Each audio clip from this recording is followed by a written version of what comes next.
بسم اللہ الرحمن الرحیم۔ السلام علیکم۔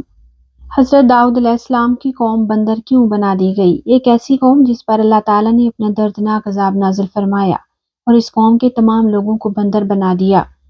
اس قوم کے لوگ کون سا ایسا گناہ کرتے تھے جس کی وجہ سے اللہ تعالیٰ نے ان پر دردناک عذاب نازل فرمایا، اور یہ لوگ بندر بننے کے بعد کتنی دیر زندہ رہے اور پھر ان کو کتنی دردناک موت آئی؟ جب یہ لوگ بندر بن گئے تو اپنے عزیز و اقارب کو دیکھ کر کیا کہتے تھے؟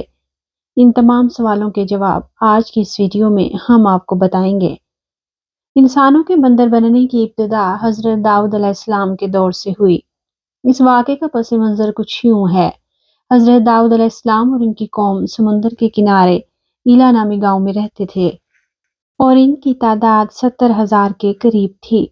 یہ قوم بہت ہی خوشحال اور اللہ تعالیٰ کی فرما بردار قوم تھی۔ اس قوم کو اللہ تعالیٰ نے بے شمار نعمتوں سے نوازا تھا۔ چونکہ حضرت داؤد علیہ السلام کی قوم سمندر کے کنارے رہتی تھی، اس لیے ان پر اللہ تعالیٰ کا خاص کرم تھا کہ سمندر کے اس کنارے بے پناہ مچھلیاں آتی تھیں جن کا یہ لوگ کاروبار کرتے تھے اور بہت ہی خوشحالی والی زندگی گزارتے تھے۔ جب یہ قوم اللہ تعالیٰ کی نعمتوں کی وجہ سے خوشحال ہوگی تو اللہ تعالیٰ کی نافرمانی پر اتر آئی اور طرح طرح کے گناہوں میں مبتلا ہو گئی، اور پھر ایک دن اللہ تعالیٰ نے اس قوم کا امتحان لینے کا ارادہ کیا اور حضرت داؤد علیہ السلام کو وحی بھیجی کہ اپنی قوم سے کہہ دیں کہ وہ ہفتے والے دن مچھلی کا شکار کرنا بند کر دیں۔ اس طرح اللہ تعالیٰ نے حضرت داؤد علیہ السلام کی قوم پر ہفتے والے دن مچھلیوں کا شکار کرنا حرام قرار دے دیا، اور پھر یہاں سے اس قوم کی بربادی شروع ہوئی۔ حضرت داؤد علیہ السلام نے اپنی قوم کو بتایا کہ اللہ تعالیٰ نے ہفتے والے دن مچھلی کے شکار کو حرام قرار دیا ہے، تو وہ لوگ بہت زیادہ پریشان ہو گئے اور ساری قوم سر جوڑ کر بیٹھ گئی، کیونکہ ہفتے کا دن ہی وہ دن تھا جس میں مچھلیاں وافر مقدار میں آتی تھیں اور خود بخود کنارے پر آتی تھیں، اور باقی دن ایسے تھے کہ کم یا نہ ہونے کے برابر مچھلیاں پکڑی جاتی تھیں۔ اس قوم کا گزر بسر چونکہ مچھلیوں کے شکار پر تھا، اس وجہ سے اللہ تعالیٰ کا یہ حکم سن کر یہ قوم پریشان ہو گئی۔ یہ نہیں جانتے تھے کہ اللہ تعالیٰ کی طرف سے ان پر یہ ایک آزمائش ہے۔ پھر ایک دن شیطان نے ان کو وسوسے میں ڈالا کہ سمندر سے نالیاں نکال کر خشکی پر بڑے بڑے حوض بنا لیے جائیں۔ جب ہفتے والے دن مچھلیاں آئیں گی تو ان نالیوں میں سے ہو کر بڑے بڑے حوضوں میں آ جائیں گی، اور اس طرح پھر نالیوں کا منہ بند کر دیا جائے گا، اور پھر اگلے دن یعنی ہفتے کے دن مچھلیوں کو پکڑ لیا جائے۔ شیطان نے اس قوم کو ورگلایا کہ اس طرح ہم ہفتے والے دن سے بھی بچ جائیں گے اور مچھلیاں بھی ہاتھ آ جائیں گی اور وہ بھی پکڑی جائیں گی۔ بہت سے لوگوں کو یہ ہیلا بازی اچھی لگی اور انہوں نے ایسا کرنا شروع کر دیا اور سمندر سے چھوٹی چھوٹی نالیاں نکال کر بڑے بڑے حوضوں میں ڈال دی، جس کے ذریعے وافر مقدار میں مچھلیاں ان حوضوں میں داخل ہو جاتی۔ اس قوم کو شیطان کا یہ ہیلا بہت پسند آیا، لیکن اس قوم نے یہ نہ سوچا کہ جب مچھلیاں قید ہو کر حوض میں آ جائیں گی تو مچھلیوں کا شکار ہی ہوا، اس لیے یہ شکار بھی ہفتے والے دن ہی قرار پائے گا جو اللہ تعالیٰ نے حرام قرار دیا تھا۔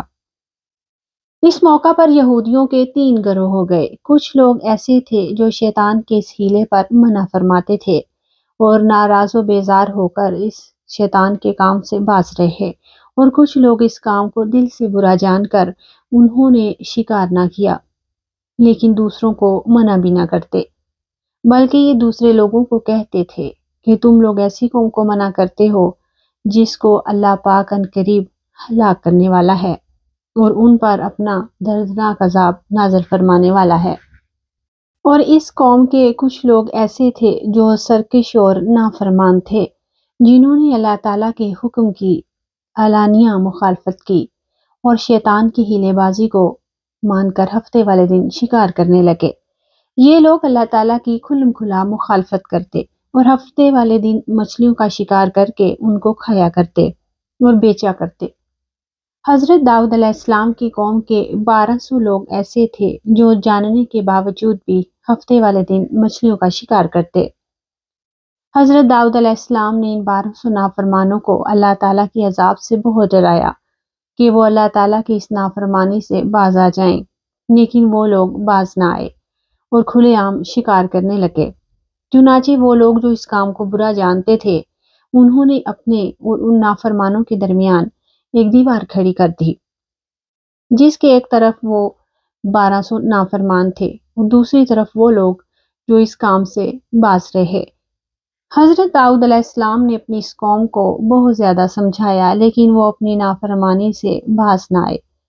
پھر ایک دن حضرت داؤد علیہ السلام نے غضبناک ہو کر شکار کرنے والوں پر لعنت فرما دی۔ اس کا اثر یہ ہوا کہ ایک دن خطا کاروں میں سے کوئی بھی اپنے گھروں سے باہر نہ نکلا۔ یہ منظر دیکھ کر کچھ لوگ ان کی دیواروں پر چڑھ گئے تاکہ معلوم ہو سکے کہ وہ لوگ کس حال میں ہیں۔ جب ان لوگوں نے ان نافرمانوں کو دیکھا تو وہ سب کے سب بندر کی صورت میں مسخ ہو چکے تھے۔ اللہ تعالیٰ نے ان کی نافرمانی کی وجہ سے ان پر دردناک عذاب نازل کیا اور ان کو بندر بنا دیا۔ جب ان بندروں نے انہیں دیکھا تو وہ ان کو پہچانتے تھے اور ان کی طرف دیکھ کر زاروں کی طرح رونے لگے، لیکن وہ کچھ بول نہ سکتے تھے۔ بندر بن جانے والے لوگوں کی تعداد 12,000 تھی۔ اللہ تعالیٰ سورۃ بقرہ میں ارشاد فرماتا ہے، اور بے شک تمہیں معلوم ہے تم میں کہ وہ جنہوں نے ہفتے میں سرکشی کی تو ہم نے ان سے فرمایا کہ ہو جاؤ بندر دھتکارے ہوئے۔ یہ لوگ 3 دن تک زندہ رہے۔ اس طرح یہ لوگ نہ کچھ کھا سکتے تھے اور نہ کچھ پی سکتے تھے، بلکہ یوں ہی بھوکے پیاسے سب کے سب ہلاک ہو گئے۔ ناظرین، امید ہے آپ کو آج کی یہ ویڈیو پسند آئی ہوگی۔ اگر آپ کو ہماری یہ ویڈیو پسند آئی تو کمنٹ سیکشن میں اپنی رائے کا اظہار ضرور کیجیے گا۔